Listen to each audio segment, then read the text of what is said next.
Bug Safari by Bob Barner.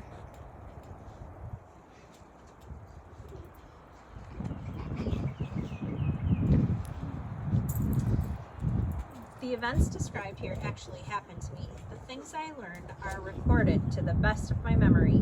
We can still observe and learn from the great-great ancestors of the very ants I saw that day so very long ago. Well, last summer.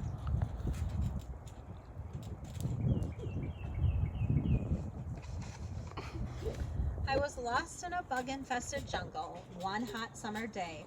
I was all alone, looking for a way back to base camp, when I saw a long line of marching black ants. Where could they be going? It looked like an ant safari. Was this a way out of the jungle? I decided to follow.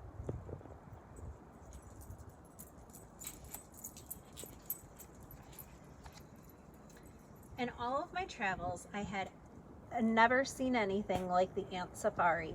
Some of the ants carried things to eat, such as leaves, seeds, or bits of other insects.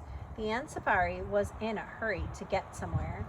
The ants didn't even look up at the big dragonfly that buzzed over our heads. We headed deeper into the dark, unknown jungle.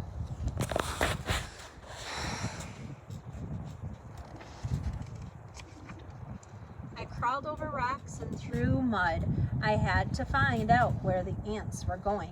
The safari passed under flowers that were humming with honeybees collecting pollen.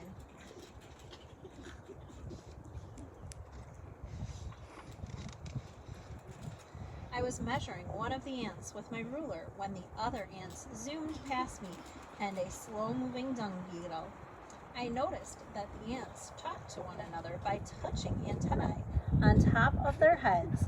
They all knew where they were going.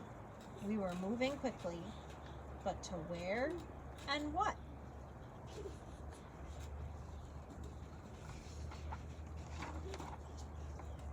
Then I saw them up ahead, red ants. The black ants were fighting them. The tiny red ants were fierce and bit the black ants. The black ants stood their ground and battled for several minutes until the outnumbered red ants finally ran away. One of the black ants took charge. I called it the general. The wounded were treated and the safari continued.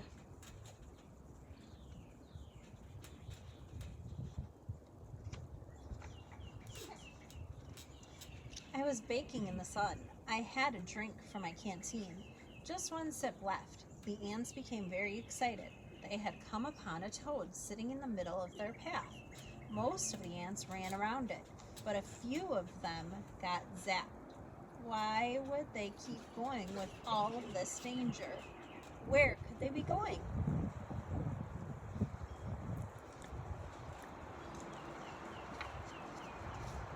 Then I saw it, a giant green mantis in the bush above the ants. One of the ants was plucked up and eaten, but all of the others marched ahead.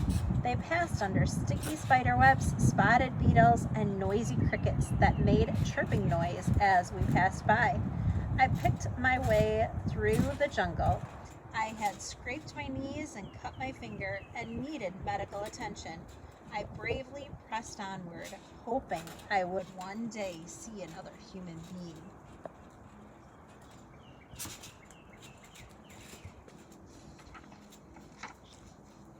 All of a sudden, a hairy black spider pounced in front of the ants. The general led the safari around the giant, but I feared the worst. I hid my eyes and ducked for cover. Then, with a swooshing sound, the spider was gone. I looked up to see its 8 legs wiggling in the beak of a robin. We were all safe for the moment. The general marched on.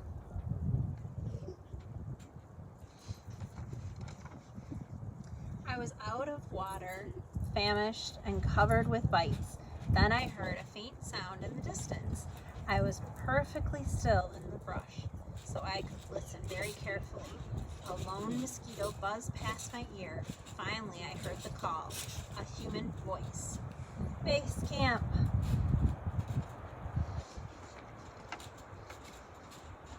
Lunch was ready. To my surprise, I discovered where the ants were going.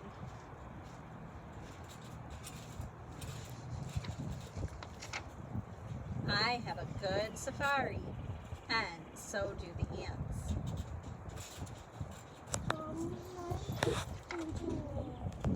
Are you serious?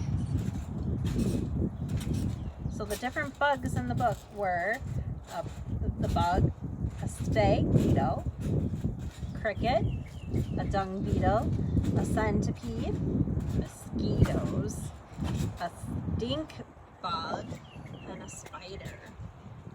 I just really love the author's illustrations, or the illustrator's illustrations, because they're so colorful. A butterfly, a caterpillar, a mantis, a honeybee, a dragonfly, a fly, a ladybug, a walking stick, and the ant. I hope you enjoyed reading